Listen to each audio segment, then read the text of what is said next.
Hello? Okay. Hopefully this is testing. Hey, hey. Hello, everyone. And my name, well, I'll just go by Mello for this. Some might recognize me, some may not, but this is my YouTube video known as Autism Ace. Ace. Ace, and for me, I'm not gonna be just, I'm not really, I don't care about like quality or shit. I just want to, I just want to talk normally and just have like conversations about life. Hey, because really, I don't really know what I want to do. Ew. For those who care enough, and as the title of my YouTube channel suggests, I have autism. Now, many people have a hard time grasping onto the idea of autism, and there's been many like talks about it. But I wanted to just give you an idea on how it works, since I am autistic. Ick. Ick. So, for those who don't know, autism spectrum disorder, or ASD, is a neurological or lifelong developmental condition which affects social interaction, communication, and behavior. Essentially, as one could put it, it makes us not normal. Now I kind of find that insulting in my opinion, because I'm pretty sure everyone here can't be so-called normal, because what the hell does that even mean? Being normal does not necessarily mean like following the social norms. It's more or less trying to act professional. It's more or less trying to keep up an appearance in your lifelong daily life, if per se. Something I don't really care about. And now, as I said before, what autism does is it affects your social behavior and how you interact with people. Well, and as well as some other things, which I'll get to in a few. So, for example, for me, my biggest problem is I'm not very good with eye contact. Heck, so I can't look at people in the eye very clearly. For some reason, it like hurts me psychologically. It's not. It's I'm trying. Whenever I look at someone, it's just hurting me. Hey, it really does. And this may not be for all autistic people, which is actually another point we'll get to in a minute. But like I said, it hurts to just look at other people in the eye. I much rather just look away at something else. It's not out of some form of rudeness as much as it is just me trying my best to keep my composure. Which then we brings us to the point that I talked about earlier. You see, it's called autism spectrum disorder. Why is it called that? Well, autism is not the same for everyone.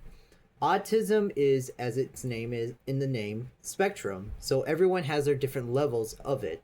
And for those on the lower end, they need like full-on support, whereas those who are more high functioning, they can basically live a so-called normal life if they so choose. For me, I kind of fall somewhere in between of normal and hard, because even though I'm talking normally, it's hard for me to even string some words without me going overboard and not thinking before speaking. Okay, and you can see me stopping in between my talking right now and my stutter, which I'm pretty sure that's not always a part of autism. That just happens sometimes. But I'm not a doctor or anything. I'm just a man who's just explaining my life with it. So another thing about autism is what other symptoms of it. So as I said, it does affect social and communication behavior, but it also affects how you may act in certain ways or do weird things. Well, I say weird just because.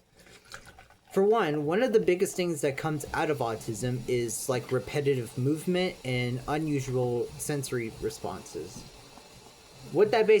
So what does that mean? Well, if you were seeing, as you saw in this video, you're seeing in this video right now, I'm moving my hands just weirdly. That's one way. We tend to move our hands in very, I would say just alien-like ways, in my opinion, but that's just how it is. Sorry.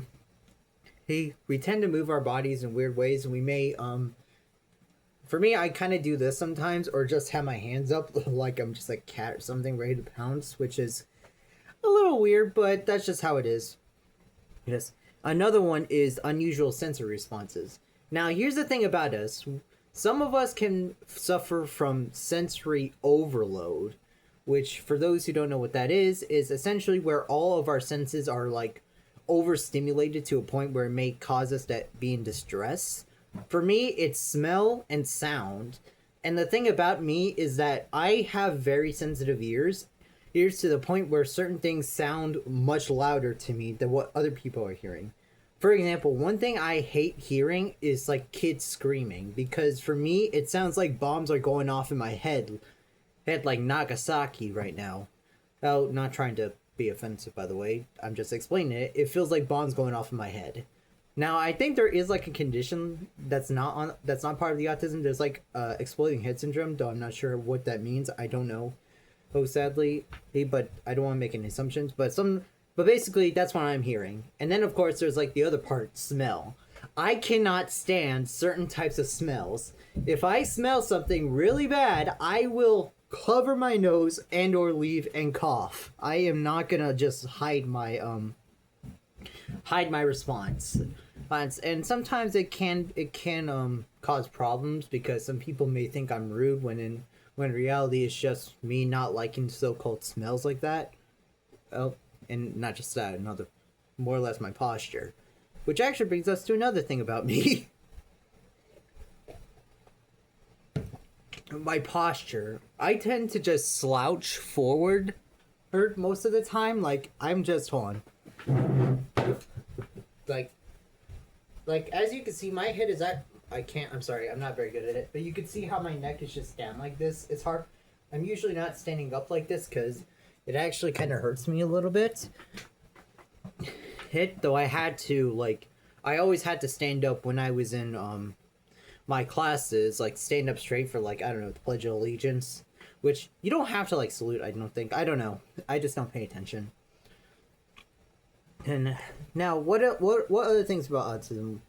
Well, I mean, I don't consider those really much of a bad thing. Well, they both are and aren't, because sometimes they can be helpful. Like, if I could sense things that many people may not sense before, like they have a delayed reaction, but I can smell it almost instantly. Like, and I could tell something bad, because I'm always on like high alert right now, because it's hard for me to stay calm for the most part.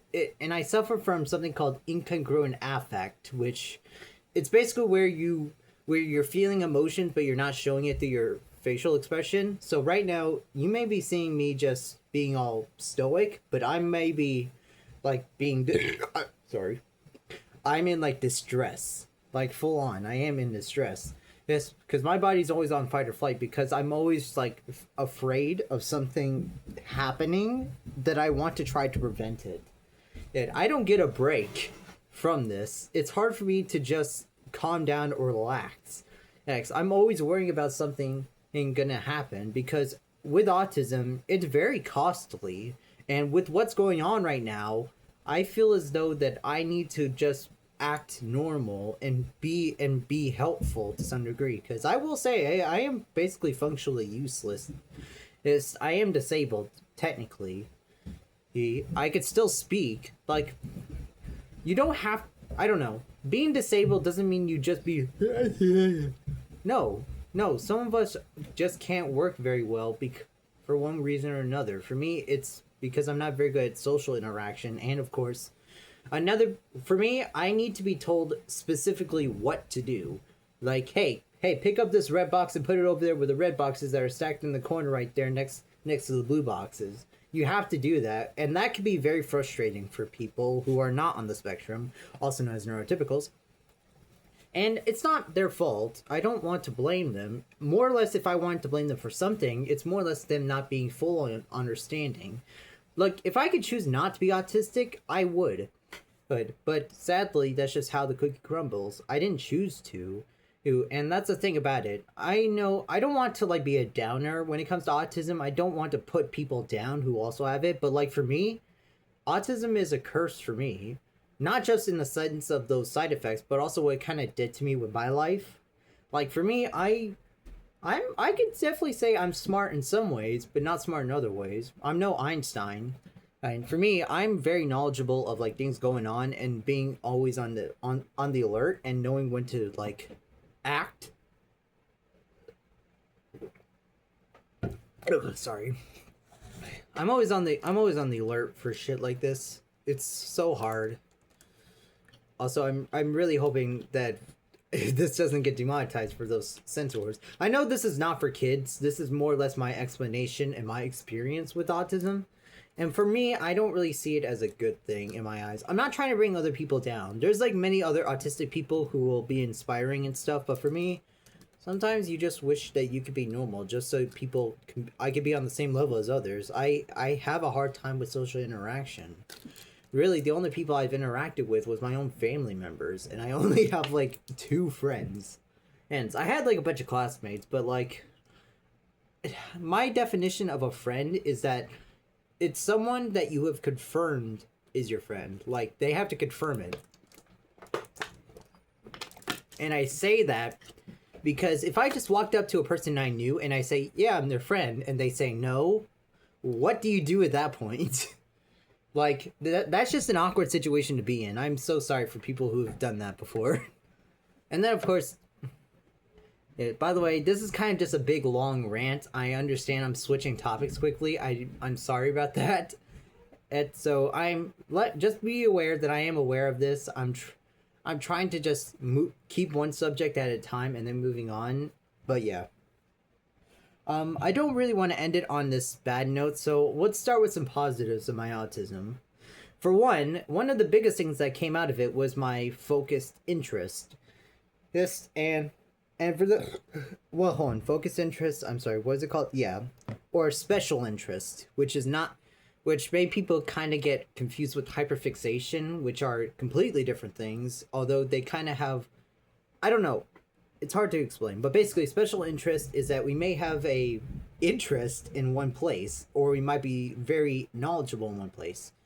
For me, though, it's kind of different because my special interest is, well, anything that makes me curious about it. Essentially, if I find something that I like to learn about, I will learn it to the T. And if you want a good example of this, let's see. One time I wanted to know where chocolate comes from. And I learned that it came from the coca plant that is grown in southern areas, if I remember correctly. Please, someone correct me on that if I'm sure. But the thing is, if you eat them, if the coca plant inside of it are nibs, which are the seeds of the fruit, but we call them nibs, and inside of them they're beans, which is then like crushed up to turn into chocolate mass, aka chocolate liquor. Which, yeah, I know it sounds like it says chocolate liquor, but it's not. It doesn't have alcohol in it, and then it's made into 2 different cocoa things, cocoa solids and cocoa butter. I'm sorry, I'm not. I know I said I do my research to the T, but sometimes I forget a lot of things, but I'm pretty sure that's part of it. And how much when something is considered chocolate, it has to have enough of those ingredients in it. Just because it has it in there doesn't make it chocolate. That's a thing about the chocolate industry, actually. You see, in America, it's 10%, where in other places, like the UK, it's 20%, or something. Hang on, I'm not sure. If someone could fact check this and correct me if I made a mistake, please do. But yeah, that's how like the chocolate industry works. But like I said, if you don't have enough of the ingredients, it can't be considered chocolate. It's just something made with chocolate. In fact, a good example is the whatchamacallit, which I actually bought one a long time ago from my store I live nearby. I'm like, yeah, it tastes like chocolate. And then I look at the label, it just said made with chocolate. And I'm like, what the heck is it then? Is it considered a chocolate bar? And apparently no. I had to like look up like 3 videos on this, and one YouTuber definitely explained how this works to a degree, and he also explained the points I just brought up, by the way. Hey, I'm sorry if it sounds like I'm copying from this. I'm not trying to. I also looked this up myself. But yeah, for some reason, it doesn't make sense. So apparently, from what I learned, is that the reason why it's not it couldn't be called chocolate is because of like the guidelines or something. Like this, like here's the thing. In the video I saw of this, they talked about how if you wanted to just call something chocolate and not like milk or dark, you needed to follow a strict guideline about it not having artificial flavors but natural flavors. And I'm like, hold on. Sorry. It's hard. My freaking sinuses are getting up. I might need to eat some spicy food. But yeah.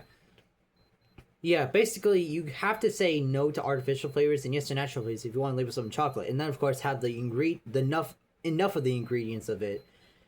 So for example, the whatchamacallit, that is it no longer said it was just a chocolate bar. It's just made with chocolate, which if I remember correctly, they said something about that being technically not technically true, as it does have cocoa in it, but the percentage is like so low that it can't be considered a chocolate bar, which I'm like, how does that work? Like, I'm pretty sure if something is just has chocolate in it, you could just call it a chocolate bar, but apparently the law tells you no.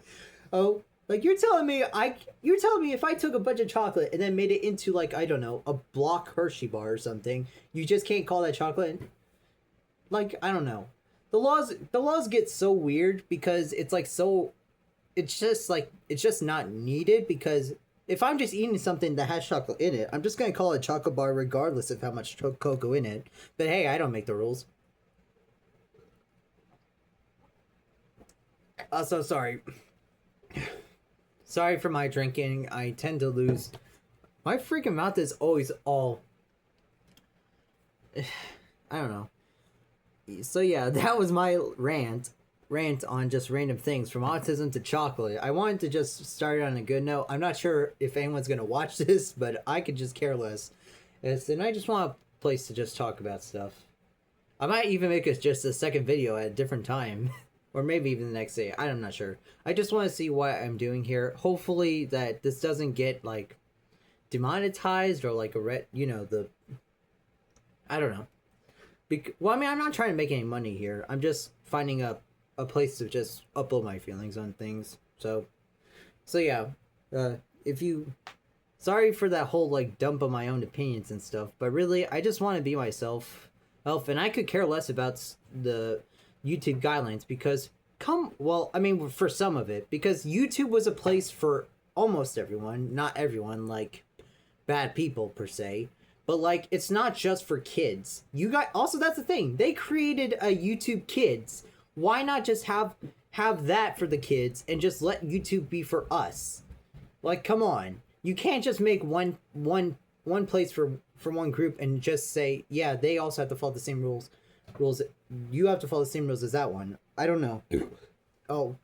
If I was in charge of YouTube, I would just make sure to like have certain things like be acceptable. Like, obviously we don't want everything to be legalized there. More or less, I cared for the time when trash talking was just that, trash talking, like COD videos and stuff. And then I can understand like the whole like maybe some things of like racist stuff and offensive thing, but like offensive humor and racist humor were there. You could joke about anything, you just need to set it up correctly. But like, I don't know. I'm not sure. And also, I'm sorry for the whole randomized tangents I'm going off of. As I said, it's hard for me to stay on one topic. Sometimes I just want to talk about everything, probably like in a podcast. Yes, but I'm not very knowledgeable on how that stuff works. I just put on a camera, record it, just put it on there. So, yeah, that's just my rant for this day. So, hopefully you guys like this not sugar-coated like anything. I'm not trying to sugarcoat anything here because that's just how YouTube is, and they tried to bear you down in the algorithm. But I could care less. I just want to talk about myself. So hopefully you guys may be in tune for another video. So with that out of the way, I'm gonna log off now and do other things. So have a nice day.